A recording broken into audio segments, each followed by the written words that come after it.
Bonjour les amis, comment vous allez? Comment vous portez-vous? J'espère que vous êtes bien, que vous êtes en forme, que vous êtes bien assis. Merci d'avance d'avoir cliqué sur cette vidéo qui change un peu justement des vidéos qu'on peut faire sur les mouvements des planètes, sur les pleines lunes, les nouvelles lunes en astrologie. Là, on va parler d'un chapitre du livre de Georges Antares que j'ai réédité, que vous avez été nombreux à m'acheter. Enfin, du moins à acheter à l'association Les Anneaux de Saturne, mais vous m'avez beaucoup complimenté, en plus de, justement, vous êtes procuré ce livre, vous m'avez fait beaucoup de retours et autres, et je vous invite, d'ailleurs, je vous demande, même par la même occasion, de ne pas hésiter à aller sur Amazon. Le livre est en vente sur Amazon, il est aussi en vente sur le site des Anneaux de Saturne, les Anneaux de Saturne toutattaché.bigcartel.com. Vous retrouvez les liens en description en bas de la vidéo et vous trouvez justement le livre sur Amazon, donc n'hésitez pas à le commenter, à liker pour justement un peu booster un peu les ventes de ce livre. J'en ai quand même vendu plus de 500, je suis très très satisfait de l'avoir fait et de l'avoir réédité. Je pense que j'ai ajouté de nombreux compléments dedans, donc n'hésitez pas vraiment à me donner un coup de pouce sur ce coup-là. N'oubliez pas que tous les 15 jours, je lance un tirage sur ma chaîne Facebook, enfin sur ma page Facebook et sur ma chaîne YouTube, où vous pouvez avoir un livre gratuit offert, parce que j'offre des livres, je fais des rétributions, c'est normal, vous m'avez beaucoup donné pour la chaîne, vous contribuez à cette chaîne, sans vous elle n'existerait pas, donc vraiment c'est normal que je vous donne en retour des choses, parce que vous m'apportez tellement, vous me permettez de vivre de ma passion et tout, c'est génial. Donc vraiment n'hésitez pas à donner un petit coup de boost aussi à la chaîne en vous abonnant, en parlant autour de vous, en parlant à vos voisins, vos amis, vos copains, en vous demandant à ceux que vous aimez de vous abonner, en regardant des vidéos ensemble. J'essaierai de vous mettre des vidéos intéressantes en description. N'hésitez pas vraiment à les regarder. J'ai fait plusieurs vidéos déjà sur Georges Antares, sur son livre. Et ici, je vais aborder le chapitre du pressentiment ou de l'intuition de l'influence astrale. Vraiment qui tient fort, en tout cas qui tient à cœur à Georges Antares. Donc je vais vous lire 2 passages de ce chapitre qui est en complet, j'ai mis le chapitre complet et j'hésiterai pas à le commenter un peu avec l'inspiration du moment, même si je l'ai lu un peu, je me suis inspiré avant de faire cette vidéo, mais très très brièvement un peu ce matin. Après j'ai fait d'autres vidéos, je suis sorti, j'ai eu des choses à faire, mais je pense que c'est resté bien en ma mémoire. Mais je pense qu'on s'est tous, un jour ou l'autre, posé la question par rapport au destin, par rapport à notre vie, par rapport à notre caractère. Certains se sont posé la question, mais qu'est-ce que j'ai fait pour mériter ça? Qu'est-ce que j'ai fait au bon Dieu? Suis-je maudit? Pourquoi moi? Pourquoi tant de malchance? Pourquoi? Et d'autres ont tendance à se poser la question, mais y a-t-il justement quelque chose qui fait sur Terre que tout est écrit? Le destin, justement la volonté divine diront certains, le mektoub diront d'autres, le karma en diront de certains aussi, certains autres. Et donc on se pose toutes ces questions. Et des fois on se retrouve seul et on a ce fond de ressenti qui nous dit peut-être que tout est lié, que tout est déjà écrit, que tout était orchestré. Et même si on n'arrive pas par moment à mettre des mots importants sur ce qu'on ressent, on a pu justement dans nos vies le soupçonner ou le percevoir. Alors ce que dit Georges Antares, c'est à la page 26 de cette réédition, de ce magnifique livre, Ce que peut l'astrologie pour l'humanité, que je vous conseille à vous procurer si vous aimez l'astrologie. Ce sont des tonnes de petits chapitres comme ça. D'ailleurs, je vous renverrai à des vidéos où on a déjà un peu analysé d'autres chapitres. Mais ce sont des tonnes de petits chapitres assez courts. Et là, on est au tout début du livre, on est à la page 26, sur 200 pages. Et Georges Antares nous parle justement de l'influence des astres.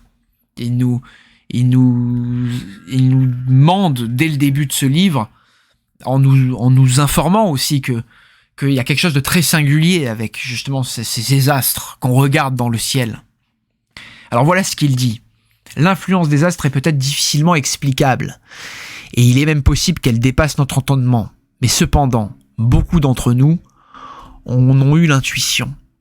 Ainsi, lorsque par une belle nuit d'été, vous consentez à oublier pour quelques instants vos préoccupations terrestres et à jeter vos regards vers la voûte constellée, il arrive que la magie céleste s'empare de vous, que l'immensité cosmique s'impose à vous d'une façon écrasante et que, vous sentant humilié, le problème de votre source, de votre présent et de votre devenir s'impose à votre attention d'une façon impérieuse et hallucinante. Parmi les nombreuses questions qui vous sont venues à l'esprit pendant vos méditations, il s'en trouve une qui est primordiale et qui concerne les relations ou, si vous le voulez, l'interdépendance entre la Terre et ses habitants d'une part, et les astres du même univers d'autre part.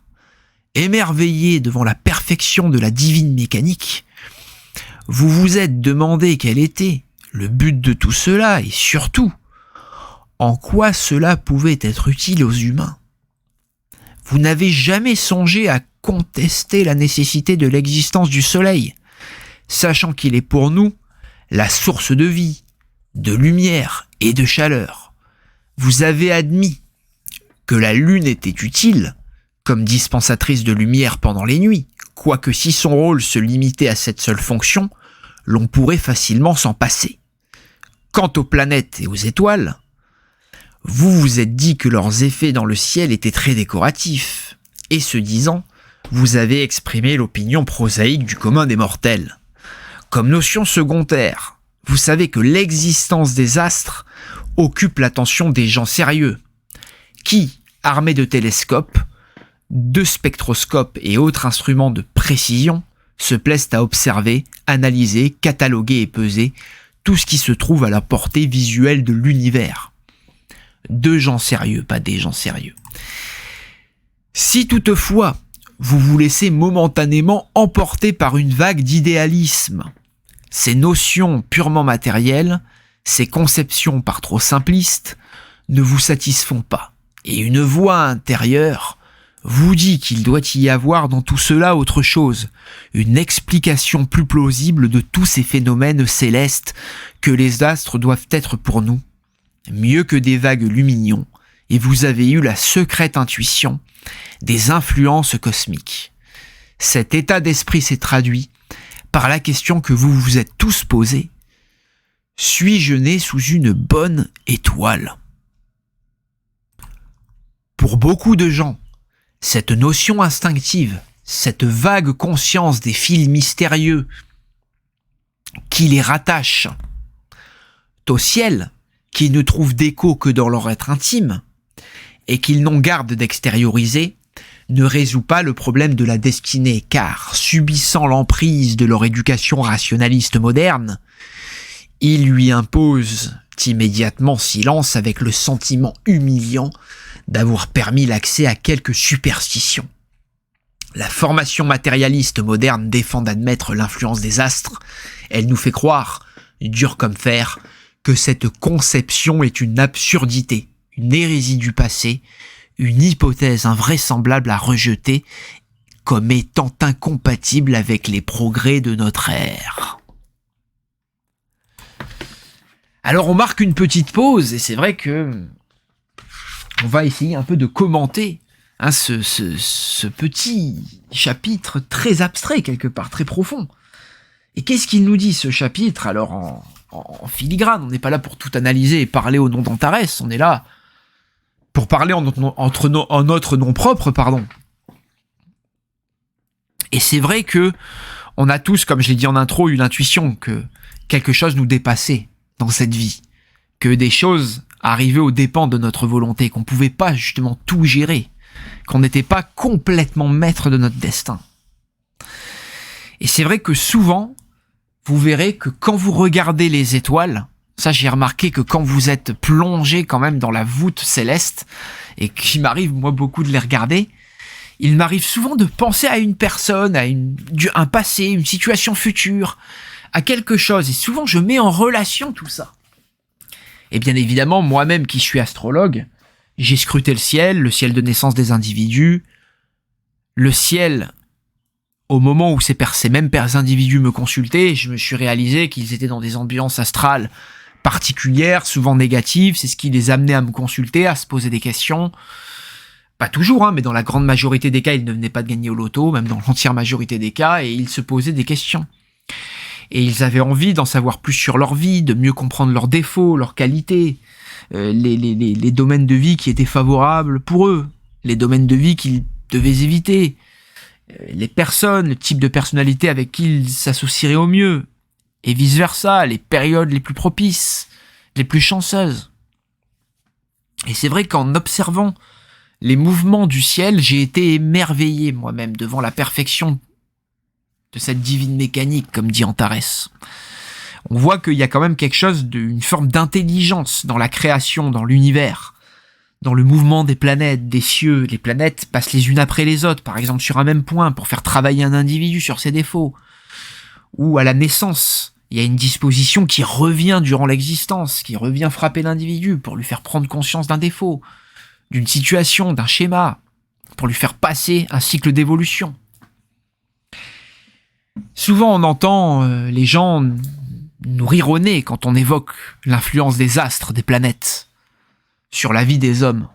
Mais on sait très bien, vous et moi, que sans soleil, sans climat, ensoleillement, on va dire, sans chaleur à l'endroit où on vit, que si demain tout n'est que neige et glace, nous serions obligés de déménager.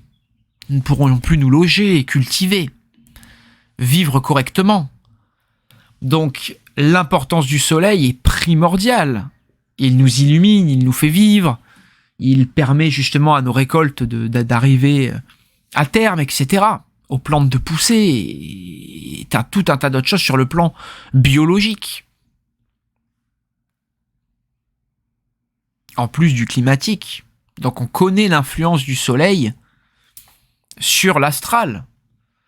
On sait que par exemple, beaucoup de personnes ont tendance justement à avoir une maladie en association de leur signe solaire. Et ça, on le sait très bien. La lune, on connaît l'influence de la lune dans les cycles menstruels, ou sur les marées par exemple aujourd'hui, c'est reconnu. Évidemment, la lune, elle a toujours fasciné les anciennes civilisations. L'œuf, le lapin sur la lune, hein, si vous connaissez la légende du lapin lunaire. Et c'est vrai que cette lune a toujours été un peu le symbole de la déesse féminine, de la fertilité. Vous voyez, elle a permis aux hommes justement d'imposer le cycle mensuel aussi. Comme le soleil tous les mois change de signe, la lune, tous les mois, elle part sur un nouveau cycle. On arrive sur une nouvelle lune. Tous les mois, on a une pleine lune. Et c'est vrai que les étoiles et les planètes, quand on fait de l'astrologie, on connaît leur symbolique. Les planètes, elles sont toutes comme des dieux, et les étoiles fixes aussi. Les planètes, elles ont leurs effets justement sur les mortels, comme des dieux, en prodiguant chance et malheur, justement selon les aspects bien harmoniques ou malveillants, dissonants qu'elles occupent et qu'elles forment dans le ciel ou sur le ciel du natif. Et d'une autre manière, les étoiles fixes, en astrologie, on sait que ces étoiles qui sont très très loin, les étoiles fixes, ce sont des soleils qui sont à plusieurs années-lumière de notre système solaire. Donc ce sont des étoiles comme Antares, par exemple, Algol, dont on a beaucoup parlé, l'amas des Pléiades, la planète de la constellation du Lion comme Régulus. Antares, c'est la fameuse planète de la constellation du Scorpion, qui est dans le signe tropical du Sagittaire, à ne pas confondre signe et constellation, je vous renvoie aux vidéos passées, et à des cours d'astrologie si vous ne connaissez pas assez. Mais bref, c'est vrai que c'est fascinant, et ces étoiles fixes aussi, elles sont très importantes dans l'interprétation d'un système astral. D'où l'importance aussi du zodiaque sidéral, mais surtout de la connaissance de ces méga-soleils, comme Sirius par exemple, comme Bételgeuse, dans la constellation d'Orion, comme plein de méga-soleils comme ça. On peut penser à Folmao dans la constellation des Poissons, on peut penser à Vega dans la constellation du Capricorne, etc., etc. Plein d'étoiles fixes comme ça, de luminions comme ça, qui entourent le zodiaque, et les planètes passent dessus, l'ascendant, le soleil d'un natif est sur certaines de ces planètes, donc on peut justement encore plus pousser l'interprétation, encore plus en connaître sur le secret d'une personne, sur son devenir, etc. Et c'est seul le temps et la connaissance qui nous manquent. Parce que les choses sont bien marquées par l'univers, Et la création, la nature fonctionne de manière très très très harmonique, comme une intelligence, comme quelque chose de bien précis et de très profond. Et puis, pour terminer un peu cette section, c'est vrai qu'il a raison, Antares. On oublie de penser que les planètes et les astres, c'est un truc de gens sérieux. Les grands pontes de ce monde, depuis Rome, s'intéressent aux planètes. Depuis la Grèce antique, ils observent ces grandes sphères en se posant des questions. Galilée, pensez à tout ça. Comme quoi on a voulu justement, depuis l'Antiquité, maintenir les masses dans l'ignorance de ces phénomènes. Quand Galilée a dit que la Terre était ronde, Copernic le savait. Il y avait plein de choses qui étaient en train de percer. L'Église n'a pas voulu que les terriens prennent connaissance de ça, parce que ça pouvait justement enlever le pouvoir du système, enlever le pouvoir un peu intemporel qu'avait l'Église sur les gens. Donc il a fallu justement interdire ces connaissances. Et on sait qu'aujourd'hui, les gens de la haute, ils observent ces planètes. D'ailleurs, les nouvelles planètes qu'on découvre, les astéroïdes qu'on découvre, il y a un consensus de personnes qui donnent le nom de ces planètes. Ça ne se fait pas comme ça. Vous vérifierez par vous-même. Saturne ne s'appelle pas Saturne comme ça. Il y a tout un tas de personnes qui se réunissent de hauts pontes, d'éminents scientifiques, astronomes, astrophysiciens, cosmologues qui discutent de tout ça et qui justement décident ensemble du nom qu'ils vont donner à un nouvel astre, à un nouveau corps céleste découvert dans l'univers. Mais bien évidemment, laissons un peu la science de côté. Et c'est vrai que quand on s'emporte, on s'est tous posé cette question, suis-je né sous la bonne étoile? Et pas que le groupe IAM, mais on s'est tous vraiment posé cette question. Et l'étude du thème astral permet très rapidement de répondre à cela, à nous donner nos bénédictions, nos malédictions, à savoir justement si on aura une vie qui est plus marquée par des pertes et des difficultés ou des progrès à faire sur nous-mêmes et des choses un peu à affronter. Ce qui n'est pas d'ailleurs que foncièrement mauvais, parce que ça prédispose à une dynamique d'évolution assez intéressante, ou si c'est plutôt une vie assez bénie, assez relaxe, on va dire avec beaucoup moins d'épreuves et de difficultés que la plupart des personnes. Dans certains cas, c'est plus contrasté, il y a des vies plus sinusoïdales.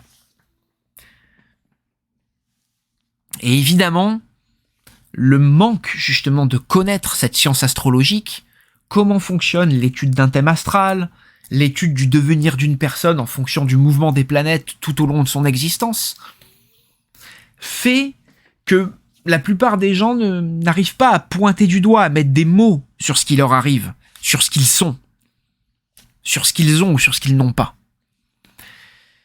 Et c'est vrai que ça empêche vraiment un développement personnel assez intéressant, assez profond, parce que justement d'autres personnes ont ces connaissances. On sait qu'une personne sur 1000 ou 10 000 a la connaissance du ciel, des techniques du ciel. Et quand on rencontre un astrologue qui nous parle de ça, on est impressionné par la véracité de ses propos, surtout si c'est bien fait. Et quand c'est bien fait, c'est souvent très parlant, l'astrologie.